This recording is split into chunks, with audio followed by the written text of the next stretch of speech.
Di tengah hujan deras, mininya tuh ngeyel ya. Habis maghrib dia keluar dan berkendara secepat kilat. Lupa dia juga membawa bekal satu botol kecap. Alkohol sih sebenarnya.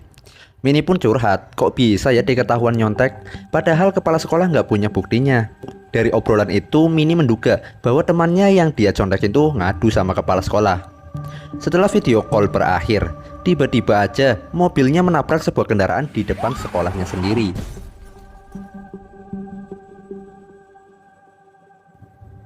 Mini pun tersadar dan dia melihat beberapa siswa yang sudah terluka di sekelilingnya, termasuk ada Mbak Nano juga di sana.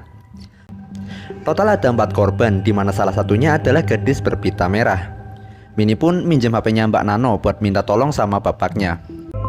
Berita kecelakaannya Mini pun mulai tayang di televisi, di mana para korban ditampilkan, namun gadis berpita merah masih saja belum diperlihatkan.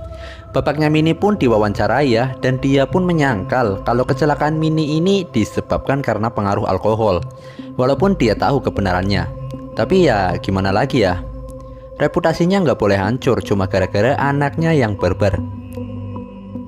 Pada saat di kantin, bapaknya Mini nongol di TV dan memberi pernyataan bahwa kecelakaan yang terjadi karena remnya blong dan Mini tidak dalam pengaruh alkohol. Soalnya bapak Mini yakin Mini nggak pernah nyentuh alkohol walau hanya setetes. Teman-temannya pun langsung nyinyir dong. Pret lah, nggak pernah nyentuh gimana, orang pas tahun baru dia oleng sampai muntah kok. Teman-temannya pun membuat ramalan bahwa Mini ini akan bebas karena ayahnya yang punya banyak duit. Kini hari-hari Mini mulai dihantui para korban ya, dimana salah satunya saat dia ngobrol berduaan dengan J.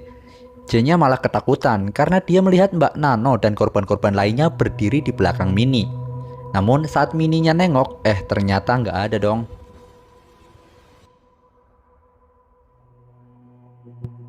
Begitu juga saat di toilet, dia melihat sebuah sepatu dengan bercak darah.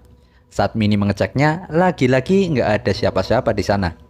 Namun tiba-tiba sebuah pintu terbuka sendiri dan ada mayatnya Mbak Nano and the gang di sana.